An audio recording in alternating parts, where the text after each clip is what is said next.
Hello guys, welcome back to our channel. तो BA study पर आपका फिर से स्वागत है। तो जैसे कि आप जानते हैं, हम यहाँ पर बीए के सभी सब्जेक्ट के सिलेबस को कंप्लीट करा रहे हैं। ऐसे ही मैं आ चुका हूँ आपके लिए को करिकुलर कोर्स का सब्जेक्ट लेकर, जो कि हमारा 3rd सेमेस्टर का रहने वाला है और ये बीए, बीएससी, बीकॉम तीनों के अंदर आता है, जिसका नाम है human values and environmental studies. इसका आज हम यूनिट 1 का पार्ट 6 करने वाले हैं। ठीक है, यूनिट 1 का हमने पार्ट 1, 2, 3, 4, 5 ऑलरेडी डिस्कस कर लिया और वो हमारे चैनल पर अपलोड भी हो चुका है। जिसने वो वीडियो नहीं देखी है वो हमारे चैनल पर विजिट कर देख सकता है। तो जैसे कि आप जानते हैं, यूनिट 1 में हमने बहुत सारी बातें कर ली है, जैसे कि ह्यूमन वैल्यूज़ को समझ लिया, ह्यूमन वैल्यूज़ होती क्या है, इसके कुछ कैरेक्टरिस्टिक्स होती है उसको समझ लिया, इसके इंपॉर्टेंस को देख लिया, बहुत सारी बातें कर ली। इसी के साथ आज हम बात करने हैं, पार्ट 6 में बात करने वाले हमारे जो एपीजे अब्दुल कलाम है, उनका क्या पॉइंट ऑफ व्यू था रोल ऑफ पेरेंट्स को लेकर और रोल ऑफ टीचर्स को लेकर, उसके बारे में आज हम डिस्कस करने वाले हैं। तो बिना किसी देरी किए चलिए स्टार्ट करते हैं अपने पार्ट 6 को। जैसे कि हमने बात की कि आज हम डिस्कस करने वाले हैं APJ Abdul Kalam view on role of parents and role of teacher, यानी कि किस तरीके से जो हमारा रोल ऑफ पेरेंट्स, यानी पेरेंट्स का क्या रोल रहता है और टीचर्स का क्या रोल रहता है हमारी सोसाइटी और इंडिविजुअल के लिए। क्योंकि यही दोनों, बच्चा जब रहता है वो सबसे पहले क्या रहता है, अपने पेरेंट्स के पास रहता है, जो भी सीखता है वो अपने पेरेंट्स से सीखता है और अपने टीचर से सीखता है। वो किस तरीके से हमारी सोसाइटी को डेवलपमेंट में ग्रोथ करता है, ये सारी बातें आज हमको डिस्कस करनी है और ये कितनी ज़रूरी है और क्या क्या चीज़ें होनी चाहिए, ये सारी बातें हमको डिस्कस करनी है। जैसे कि आप सब जानते हैं, एपीजे अब्दुल कलाम, इनको तो सभी जानते हैं, ये हमारे 11th प्रेसिडेंट थे और इनका जन्म 15 अक्टूबर 1931 को हुआ था रामेश्वरम में। ठीक है, कहाँ हुआ था? रामेश्वरम में ही इन्होंने अपनी एजुकेशन हासिल की थी। ठीक है, जो प्राइमरी थी वो रामेश्वरम में ही हुआ और इसी के साथ इन्होंने क्या, इनको मिसाइल मैन भी बोला जाता है क्योंकि इन्होंने बहुत सारी सक्सेसफुल मिसाइल दी थी हमारे इंडिया को। इसी के साथ इन्होंने इसरो भी ज्वाइन कर रखी थी, है ना, और डीआरडीओ ये भी ज्वाइन करी थी, जो कि ये साइंटिस्ट रहे थे वहाँ पर, है ना। तो ये सब तो हमारी बात हो गई अब्दुल कलाम जी के बारे में, है ना। बहुत इंपॉर्टेंट ये मेंबर थे। ठीक है, तो इसलिए इनके बारे में अगर आप लिखेंगे तो 110% आपको अच्छे मार्क्स मिलेंगे। अब बात करते हैं इनके जो रोल ऑफ पेरेंट्स दिया इन्होंने और रोल ऑफ टीचर्स की। तो देखिए, APJ Abdul Kalam stress the significance of parents and teachers in shaping individual and society, यानी किस तरीके से जो हमारे पेरेंट्स का रोल है और टीचर्स का रोल है वो हर एक इंडिविजुअल को एक शेप देता है और सोसाइटी को मेंटेन करने में, उसके डेवलपमेंट में हेल्प करता है, ये सारी बातें।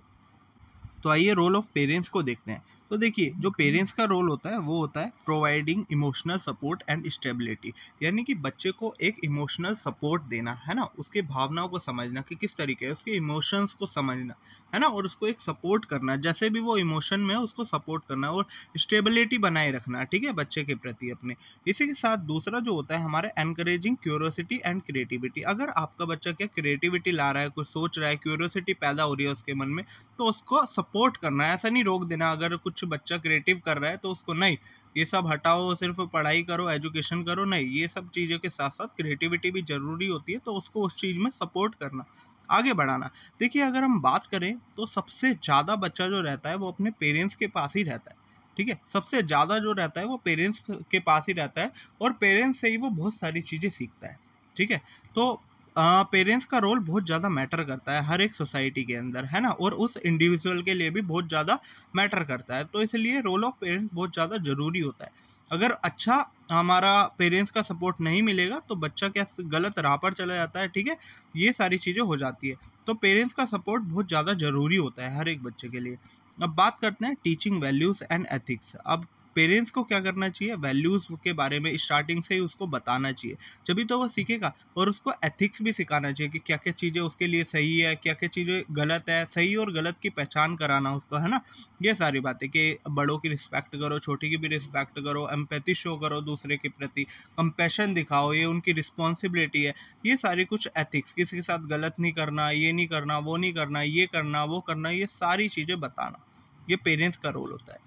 इसी के साथ fostering self discipline and responsibility, उसको बताना कि आत्मविश्वास किस तरीके से रखा जाता है, ठीक है, पेशेंस किस तरीके से रखा जाता है, ये भी उसको सिखाना। ये बच्चे होते हैं बहुत ज़्यादा गुस्सैली होते हैं कि गुस्सा करना, ये करना, तो उनको सिखाना किस तरीके से हर सिचुएशन को हैंडल किया जाता है। तो ये सारी बातें करना, उसी के साथ उनको रिस्पॉन्सिबिलिटी के बारे में भी बताना कि रिस्पॉन्सिबिलिटी कैसे आती है, उसको एक रिस्पॉन्सिबल बच्चा बनाना है ना। तो ये सारी रिस्पॉन्सिबिलिटी के बारे में भी सिखाना, ये भी पेरेंट्स का ही रोल होता है। इसी के साथ बीइंग रोल मॉडल बनना है ना, एक अच्छा एग्जाम्पल सेट करना। देखिए अगर जो बच्चा है वो सब आपसे ही सीखेगा। अगर आप ही खराब चीज़ें करेंगे या वैल्यूज़ वगैरह एथिक्स वगैरह को फॉलो नहीं करेंगे तो वो भी नहीं करेगा। तो इसी की तरह से एक अच्छा उदाहरण बनना अपने बच्चे के लिए, क्योंकि आप जो करेंगे बच्चा जो होता है वो आपसे ही सीखेगा, पेरेंट्स से ही सीखता है। तो इस तरीके से आपको बीइंग रोल मॉडल बनना, एक अच्छा रोल मॉडल बनना बच्चे के लिए। अब बात करते हैं टीचर्स का क्या रोल रहता है हमारी सोसाइटी के अंदर, है ना, बच्चे के प्रति। तो देखिए इंस्पायरिंग एंड मोटिवेटिंग स्टूडेंट, अब बच्चे को सिखाना और उसको मोटिवेट करके रखना है। ऐसा नहीं कि अगर कोई चीज़ बच्चा कर रहा है तो उसको डिमोटिवेट कर देना कि ये क्या कर रहा है, एक ही चीज़ कर रहा है बार बार ये सब। तो उसको अगर छोटी छोटी चीज़ पर उसको मोटिवेशन देना है ना, तो ताकि वो बच्चा जो है वो रहे, वो मोटिवेट रहे और अच्छे अच्छे काम करे, आगे बढ़े।